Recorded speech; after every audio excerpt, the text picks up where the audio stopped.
Hey, Yolanda! Shake that ass up! Break my foot off in it, ho!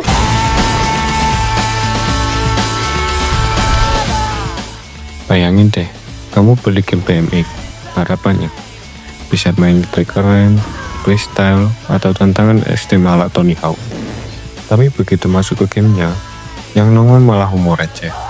Karakternya lainnya pakai kostum ayam, bahkan ya kalian lihat sendiri. Inilah kisah gila tentang BMX Triple X, game BMX yang katanya berani beda, tapi justru nyeret nama besar Dave Mirra, bikin publishernya bangkrut, dan sampai sekarang masih dicap sebagai salah satu game paling kontroversial sepanjang masa. Di video ini kita bakal ngebongkar gimana awalnya game ini bisa berubah haluan, drama sensor yang bikin pusing, sampai kenapa akhirnya jadi bahan tertawaan. Daripada penasaran gimana ceritanya, langsung saja kita bahas.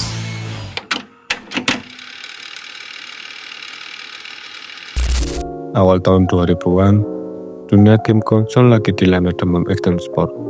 Semua gara-gara suksesnya Tony Hawk Pro Skater, game itu meledak banget, dan publisher lain berlomba bikin versi seperti mereka. Di dunia BMX ada dua nama besar, Dave Mirra Freestyle BMX dan Matt Hoffman Pro BMX. Dua-duanya cukup populer bikin olahraga BMX dikenal luas di konsol. Nah, di balik itu ada publisher bernama Acclaim Entertainment. Mereka lagi putus asa, penjualan game mereka jeblok, dan mereka butuh gebrakan. Saat itu Acclaim bekerjasama dengan developer ZXis, studio yang sebelumnya sukses bikin Dave Mirra BMX. Proyek barunya Dave Mirra Freestyle BMX 3. Tapi entah gimana diskusi internal malah berbelok ke ide absurd. Gimana kalau game BMX ini digabungin sama humor dewasa dengan strip club dan hal-hal cabul yang belum pernah ada di game olahraga sebelumnya?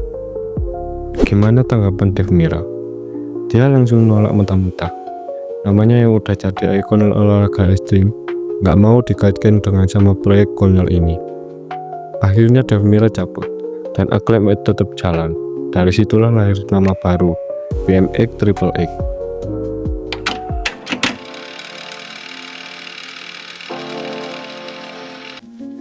BMX Triple X resmi rilis akhir tahun 2002. Tapi jadwal rilisnya aja udah ribet banget. Versi Xbox keluar duluan tanggal 15 November 2002. Besoknya, PlayStation 2 nyusul tanggal 16 November 2002. Dan terakhir, GameCube nongol tanggal 25 November 2002. Di Eropa lebih kacau lagi. Xbox dan GameCube rilis Desember, tapi PS2 baru keluar Februari 2003. Alasannya apa? Ya apalagi kalau bukan sensor. Sony waktu itu ngasih syarat ketat, jadi versi PS2 sempat ditahan lama sebelum lolos. Beda konsol, beda isi. Ada versi yang disensor, ada yang lebih berani. Hasilnya, pemain jadi bingung, versi mana yang sebenarnya asli.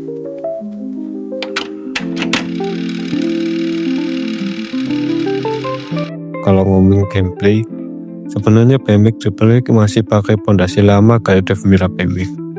Ada trik, ada combo, ada level buat eksplorasi. Tapi sisanya absurd parah. Kamu bisa main pakai karakter cewek setengah telanjang, ada kostum ayam, badut, bahkan misi bantu orang telanjang di jalan. Buat Acclaim, ini dianggap ide segar. Tapi buat banyak orang, justru jadi alasan buat ilfil. Karena fokusnya bukan lagi ke gameplay, tapi ke gimmick murahan. Masalah makin besar gara-gara sensor. Sony minta potong banyak konten buat versi PS2. Australia langsung nge-ban total, sebelum akhirnya rilis versi heavily sensor. Bahkan di Amerika, retailer besar kayak Walmart, Toys R Us, sampai ke Toys menolak masukin game ini ke rak mereka. Bayangin, game baru yang seharusnya cari untung, malah dari awal udah susah dijual ke toko-toko besar.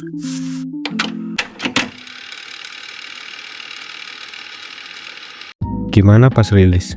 Kontroversinya langsung meledak. Media rame bahkan karena isinya dianggap kelewatan. Tapi masalahnya, setelah orang nyobain, ternyata gamenya sendiri biasa aja. GameSpot kasih rating 5,4/10. IGN bahkan bilang gameplaynya hambar. Satu-satunya hal positif di game ini cuma soundtrack. Soundtrack di game ini pun dari band-band legendaris. Ada Motley Crue, Green Day, sampai 311. Tapi bayangin deh, siapa yang beli game BMX cuma buat dengerin musik? Gameplaynya kalah jauh dibanding Tony Hawk, bahkan kalah dari Dave Mirra BMX sebelumnya. Jadi, bukan cuma kena kritik karena cabul, tapi juga karena gamenya nggak fun. Dave Mirra jelas marah besar. Dia ngerasa nama dan brand BMX miliknya dirusak sama keputusan Acclaim. Akhirnya dia gugat Acclaim $20 juta.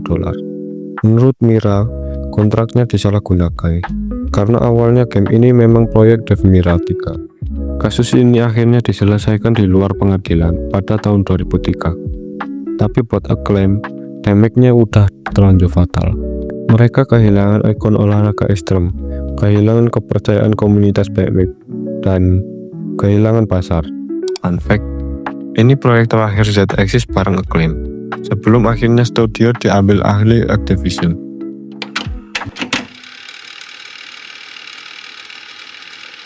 Meskipun gagal, BMX Triple X masih punya tempat unik dalam sejarah game.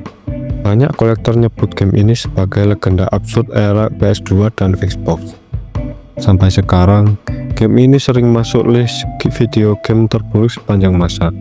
Tapi karena keabsurdannya, justru banyak orang penasaran dan nyoba main, cuma buat nostalgia. BMX Triple X adalah contoh nyata. Kalau gimmick nggak bisa gantiin gameplay.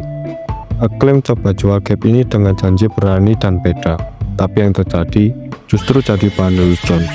Jadi kalau ditanya apa warisan terbesar dari BMX Triple X, jawabannya bukan gameplay, bukan inovasi, tapi sebuah pelajaran bahwa tanpa kualitas, kontroversi cuma jadi jalan pintas untuk menuju kegagalan. Kalau kalian pernah lihat atau bahkan main game ini di rental PS dulu, tulis pengalaman kalian di kolom komentar.